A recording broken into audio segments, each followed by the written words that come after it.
बात होती है अमेरिका के एक जाने माने कॉलेज MIT में। इस वक्त हम प्रोफेसर जेरल्ड को अपनी मैथ्स की क्लास पढ़ाते हुए देखते हैं। लेक्चर खत्म होने के बाद उन्होंने अपने स्टूडेंट्स को बताया कि मैं क्लास के बाहर बोर्ड पर मैथ्स का एक बहुत मुश्किल सवाल लिखने वाला हूँ, और अगर तुम में से किसी ने भी इसे सॉल्व कर दिया तो कॉलेज में तुम्हारा नाम सुनहरे अक्षरों से लिखा जाएगा। उन्होंने अपने स्टूडेंट्स को मोटिवेट भी किया ये कहकर कि पहले भी मेरे कुछ स्टूडेंट्स इस क्वेश्चन को सॉल्व कर चुके हैं और आज के दिन वो बिल्कुल टॉप पे हैं अपनी फील्ड में। ये सवाल बहुत मुश्किल है, ये देखते हुए प्रोफेसर जेरल्ड ने उन्हें सेमेस्टर के आखिर तक का वक्त दिया ताकि वो आराम से समय लेकर इसे सॉल्व कर सके। लेक्चर खत्म हुआ और फिर हमने विल हंटिंग नाम के एक आदमी को देखा जो वहाँ पर साफ सफाई का काम करता था। उसने वो मैथ प्रॉब्लम देखी जो प्रोफेसर ने लिखी थी। विल बाद में अपने घर गया और बाथरूम के शीशे पर इक्वेशन सॉल्व करने लगा। अगले दिन जब वो वहाँ बिल्कुल अकेला था, उसने चौक उठाया और प्रॉब्लम का आंसर लिख दिया। ये बहुत बड़ी बात थी क्योंकि उसने इस सवाल का जवाब सिर्फ एक दिन में निकाल दिया था। काम के अलावा विल अपना सारा समय अपने दोस्तों के साथ मटर गश्ती करते हुए बिताता था। एक दिन जब वो एक बेसबॉल मैच देख रहा था तो विल ने एक लड़की को देखा जो स्कूल में उसे परेशान करता था। उसे देखते ही विल के अंदर गुस्सा फूट गया। वो अपने दोस्तों के साथ उस लड़के के पास गया और लड़ाई शुरू कर दी। अंत में विल ने बदला लेते हुए उस लड़के को बहुत मारा। मामला ज्यादा न बढ़ जाए तो उसके दोस्तों ने उसे रोक दिया, लेकिन तब तक पुलिस वहाँ आ गई और जब पुलिस वाले ने उसे रोकने की कोशिश की तो उसने पुलिस वाले पर ही हमला कर दिया, जिस वजह से वो अरेस्ट हो गया। दूसरी ओर प्रोफेसर जेरल्ड को पता चला कि जो मैथ्स प्रॉब्लम उसने लिखी थी वो तो सॉल्व भी हो गई है। वो तुरंत चेक करने गया और देखा कि किसी ने सच में उसका क्वेश्चन बिल्कुल सही सॉल्व कर दिया था। उसने अपने कुछ होशियार स्टूडेंट से पूछा कि ये तुम लोगों में से किसी का काम तो नहीं है, लेकिन जब उन बच्चों ने भी मना कर दिया तब तो प्रोफेसर एकदम चौंक गया। खैर प्रोफेसर की अगली क्लास पूरी तरह भरी हुई थी। सब लोग जानना चाहते थे कि आखिर वो अनजान मैथ जीनियस है कौन। प्रोफेसर ने कहा कि जिसने भी ये सॉल्व किया है वो आगे आए, मैं उसे उसका प्राइज देना चाहता हूँ। लेकिन पूरी क्लास एक दूसरे को देखने लगी, कोई भी आगे नहीं बढ़ा। जब कोई भी सामने नहीं आया तो प्रोफेसर ने अपने स्टूडेंट से कहा कि मैं एक और मैथ्स प्रॉब्लम लिख रहा हूँ जिसे सॉल्व करने में मुझे खुद 2 साल लगे थे। अब तुम में से जो भी वो मैथ्स जीनियस है इसे तो एक दिन में सॉल्व नहीं कर पाएगा। वहीं दूसरी ओर विल अभी जेल से बाहर आया ही था। उसने अपना साफ सफाई का काम किया और तुरंत प्रॉब्लम सॉल्व करने लग गया। उसी वक्त जेरल्ड अपने ऑफिस से बाहर आया और उसने विल को बोर्ड पर लिखते हुए देख लिया। उसने विल को रोकने की कोशिश की, सोचा कि वो बोर्ड पे ऐसे ही कुछ लिख रहा होगा। प्रोफेसर को अपनी तरफ आते हुए देखकर विल वहाँ से भाग गया। बाद में जब प्रोफेसर वापस आया तो उसने देखा कि विल ने तो एक्चुअली उसकी प्रॉब्लम सॉल्व कर दी है, जिसे सॉल्व करने में उसे खुद 2 साल लगे थे। वो इस लड़के ने कुछ ही देर में सॉल्व कर दी। अब उसे पता चल गया था कि वो सीक्रेट मैथ्स जीनियस कौन है। काम के बाद विल अपने दोस्तों से मिला और वापस बार में गया थोड़ी ड्रिंक्स लेने के लिए। वहाँ कुछ खूबसूरत लड़कियों को देखकर विल का दोस्त चकी उनके पास गया और फ्लर्ट करने लगा। लड़कियों को इम्प्रेस करने के लिए चकी ने ऐसे ही झूठ बोल दिया कि हाँ मैं भी यही MIT में पढ़ता हूँ, जीनियस हूँ मैं। तभी एक आदमी बीच में बोला और पूछने लगा कौन सी क्लास में पढ़ता है तू, जिसके जवाब में चकी ने कहा हिस्ट्री। वो लड़का समझ गया था कि ये झूठ बोल रहा है। उसने चकी की बेइज्जती करनी शुरू कर दी और जानबूझकर उससे हिस्ट्री के टॉपिक्स पर सवाल करने लगा। बेचारे चकी को आता जाता तो कुछ था नहीं, तो वो एकदम चुप रहा। तभी विल अपने दोस्त के लिए आगे बढ़ा और उस आदमी से डिबेट करनी शुरू कर दी। विल एक बार जो पढ़ लेता था कभी भूलता ही नहीं था। उसके फैक्ट्स और जबान इतनी साफ थी कि उसने उस लड़के को एकदम चुप करवा दिया। साथ ही विल ने उस लड़के की बेइज्जती की कि तूने उस किताब से पढ़ा है ना, बिल्कुल रटी रटाई बातें करता है तू। विल ने उसका मजाक उड़ाते हुए कहा कि इतने हजारों डॉलर खर्च कर रहा है तू, फिर भी जब रटी रटाई बातें बोलनी है तो ये तो मैंने पब्लिक लाइब्रेरी में पढ़ी है। इस सब के बाद वो आदमी दिल मिलाकर वहाँ से चला गया। बाद में उन लड़कियों में से एक जिसका नाम स्काइलर है विल के पास आई और उसे अपना फोन नंबर दे दिया। विल की होशियारी देखकर स्काइलर को वो थोड़ा पसंद आ गया था और स्काइलर ने कहा कि करना किसी दिन फोन मुझे जब तुम्हारे पास टाइम हो। विल ने बाद में वो नंबर उस लड़के को भी दिखाया जो ज्यादा स्मार्ट बनने की कोशिश कर रहा था।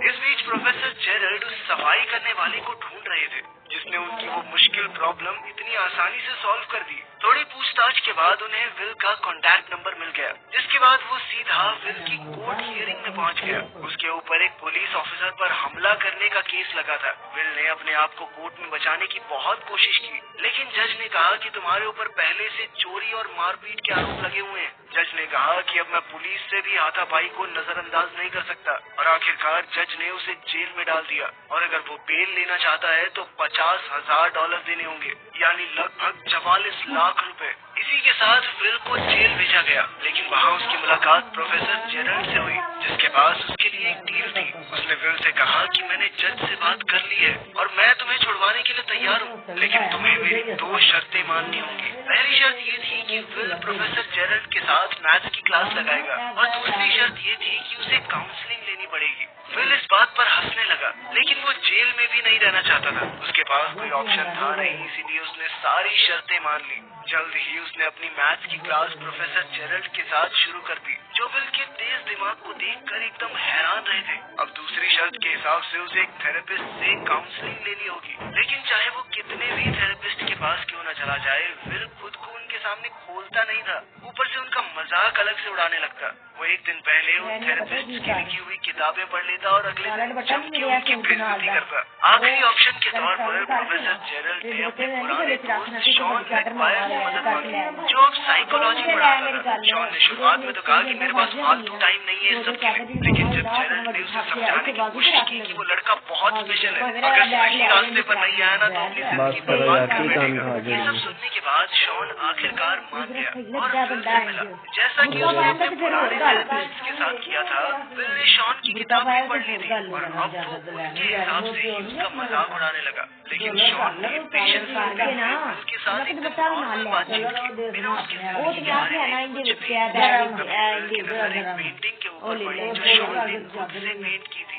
उस पेंटिंग और कुछ आर्ट बुक्स को देखकर विल शॉन की जिंदगी के बारे में कुछ भी वर्णन बोलने लगा। शॉन ने फिर भी विल की बातों पर ज्यादा ध्यान नहीं दिया, लेकिन फिर विल शॉन की पत्नी को भी अपनी बातचीत के टॉपिक में ले आया। उसकी पत्नी का जिक्र होते ही शॉन थोड़ा गुस्सा हो गया। विल को समझ आ गया कि शॉन की कमजोरी उसकी पत्नी है, तो वो बार बार उसका जिक्र करने लगा। उसने पूछा कि सर आपकी पत्नी यहाँ क्यों नहीं है, क्या वो धोखा दे के किसी और के साथ भाग गई क्या? ये सुनते ही शॉन पूरी तरह से अपना आपा खो बैठा और विल को गले से पकड़ लिया। उसने विल को चेतावनी दी कि कभी भी मेरी पत्नी की बेइज्जती मत करना।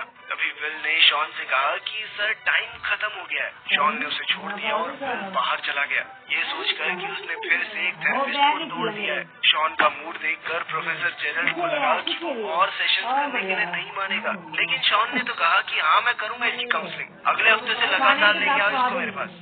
काउंसलिंग के बाद विल स्काइलर के साथ डेट पर गया। डेट पर विल को पता चला कि स्काइलर एक बहुत ही अमीर परिवार से है और इस वक्त हार्वर्ड में पढ़ रही है। उन दोनों ने ही एक दूसरे के साथ बहुत अच्छे से समय बिताया। अपनी खूबसूरत पहली डेट के आखिर में उन्होंने एक दूसरे को चूम लिया। फिर जब अगले हफ्ते शॉन से मिलने आया तो शॉन ने कहा कि चलो बाहर चल के बातचीत करते। शॉन विल को एक पार्क में ले गया और उससे बात करने लगा। उसने विल से कहा कि तुमने जो कुछ भी बोला मैंने उस बारे में बहुत सोचा। आखिर में मुझे यही समझ में आया कि तुम दिमाग से एक छोटे बच्चे हो जो ये जानता ही नहीं है कि वो क्या बोल रहा है। बदतमीज हो थोड़े से। शॉन ने विल से कहा कि मैं समझता हूँ तुम बोलना नहीं चाहते, शायद कोई डर है तुम्हारे अंदर, लेकिन बेटा एक बात याद रखना, कभी तो तुम्हें बोलना ही पड़ेगा वरना जिंदगी की सारी अच्छी चीजें खो बैठोगे। अगले दिन विल अपने दोस्त चकी के साथ एक कंस्ट्रक्शन साइट पर मजदूरी करने गया। उसने स्काइलर को फोन किया, लेकिन वो बात करने से डर रहा था। शॉन के साथ अपने तीसरे थेरेपी सेशन में विल ने एक शब्द भी नहीं कहा और शॉन ने भी नहीं। दोनों पूरा 1 घंटा चुप रहे। चौथा सेशन भी इसी तरह से शुरू हुआ, जहाँ किसी ने कुछ नहीं बोला, लेकिन फिर बोर होकर विल ने शॉन को एक जोक सुनाया, इसे एक हिंट मानकर कि विल शायद अब बातचीत करना चाहता है। शॉन ने उससे पूछा कि क्या तुम्हारी कोई गर्लफ्रेंड है? इसके जवाब में विल ने उसे स्काइलर के बारे में बताया कि कैसे उनकी पहली डेट बहुत ही बढ़िया गई, लेकिन अब उनसे बात नहीं हो पा रही। शॉन ने पूछा कि ऐसा क्यों? तो विल ने जवाब दिया कि मुझे लगता है स्काइलर मेरे लिए बहुत ज्यादा अच्छी है और अगर मैं उससे मिलता रहा तो सब कुछ खराब हो जाएगा। कभी ना कभी तो वो समझ ही जाएगी कि मैं उसके लायक नहीं हूँ। शॉन ने उसे समझाया कि कोई भी किसी से बेहतर नहीं होता, हर किसी में कुछ चीजें अच्छी कुछ खराब होती हैं, लेकिन जरूरी बात बस ये है कि वो इंसान आपके लिए सही है या नहीं। इस बारे में और समझाते हुए शॉन ने अपनी पत्नी के बारे में बताया। उसने कहा कि वो बहुत अच्छी इंसान थी, बहुत प्यार करता था मैं उससे, लेकिन नींद में कभी कभी बात देती थी। उसकी इस बात से पूरे कमरे का माहौल बदल गया। विल और शॉन दोनों ने खुलकर हंसना शुरू कर दिया। इसी पल वो दोनों एक दूसरे के थोड़े करीब आ गए और विल को अब शॉन के आसपास थोड़ा कंफर्टेबल महसूस होने लगा। सेशन खत्म हुआ और शॉन ने सलाह दी कि जाकर बात करो उस लड़की से। विल शॉन की बातों में इतना खो गया कि उसे याद दिलाना पड़ा कि आज का सेशन खत्म हो गया है, चलो जाओ यहाँ से।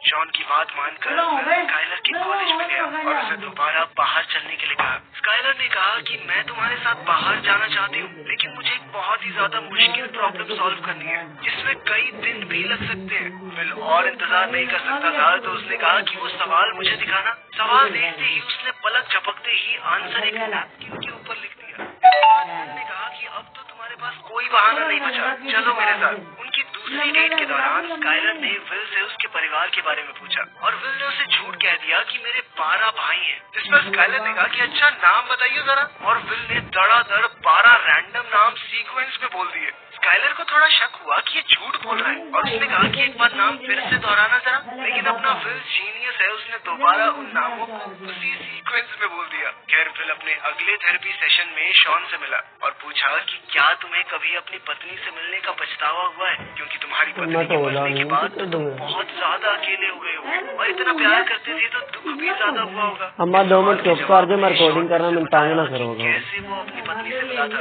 जब मैंने उसे पहली बार देखा तो वो अपने दोस्तों के साथ एक बेसबॉल गेम की टिकट लेने के लिए लाइन में इंतजार कर रही थी। वो एक बहुत ही क्लासिक मैच था तो विल ने कहा कि तुमने वो गेम लाइव देखी थी, कितने लकी हो यार तुम। इस पर शॉन ने बताया कि गेम तो मैंने बाद में टीवी पर ही देखी थी। मैंने जाने के लिए वही लड़की जो बाद में उसकी पत्नी बनेगी। विल को बिल्कुल भी यकीन नहीं हो रहा था कि शॉन ने इतनी जबरदस्त गेम एक लड़की के साथ थोड़ा सा टाइम बिताने के लिए छोड़ दी।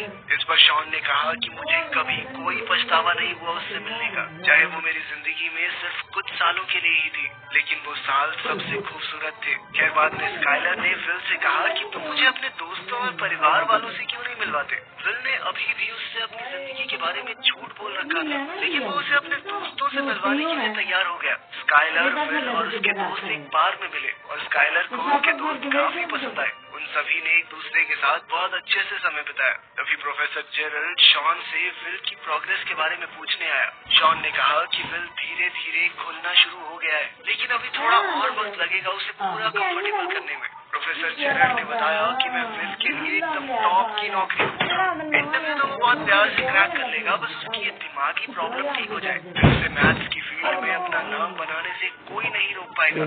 शॉन ने कहा कि तुम उसके बाप हो क्या जो उसके लिए जिंदगी की जो भी वो लड़का करना चाहता है उसे करने दो। वो जीनियस है, इसका मतलब ये थोड़ी कि बस यही करना पड़ेगा, जबरदस्ती है। लेकिन प्रोफेसर जेरल्ड ने कहा कि वो कुछ और नहीं कर सकता। मैं विल का टैलेंट वेस्ट नहीं होने दूंगा। लेकिन विल को इस तरह की नौकरी में कोई दिलचस्पी नहीं थी, इसीलिए उसने अपने दोस्त चक्की को इंटरव्यू में अपनी जगह भेज दिया। एक रात अपनी जिंदगी के बारे में बात करते हुए स्काइलर ने विल से कहा कि तुम मेरे साथ कैलिफोर्निया चलोगे। स्काइलर की बात सुनकर विल घबराने लगा और बोला कि वो उसके साथ नहीं चल सकता, मेरी सारी जिंदगी यहीं पर है। स्काइलर ने उससे पूछा कि तुम मुझसे प्यार करते हुए जानती हो तो पूरी तरह मेरे साथ आने में इतना डरते क्यों और मुझे कभी कुछ सच भी नहीं बताते। उसने ये भी बताया कि मुझे पता है तुमने झूठ बोला था, तुम्हारे 12 भाई हैं। ये झूठ सामने आने पर विल अपना आपा खो बैठा। उसने कहा क्या जानना चाहती हो तुम मेरे बारे में? अनाथ हूँ मैं, माँ बाप का आता पता है नहीं। अपनी ज्यादातर जिंदगी एक परिवार से दूसरे में फुदकते हुए बिताई है मैंने। बचपन में जिस परिवार के साथ मुझे रखा गया वो मारता था मुझे, कुत्ते की तरह मारता था। स्काइलर रोने लगी और विल से कहा कि कोई बात नहीं, मैं तुम्हारे साथ हूँ ना, मैं तुम्हारे साथ रहूंगी चाहे कुछ भी हो जाए। लेकिन विल ने उसे दूर कर दिया और कहा कि मुझे किसी की मदद नहीं चाहिए। विल को कहीं न कहीं डर था कि अगर उसने किसी को पास आने दिया और फिर वो इंसान उसे छोड़कर चला गया तो वो सह नहीं पाएगा।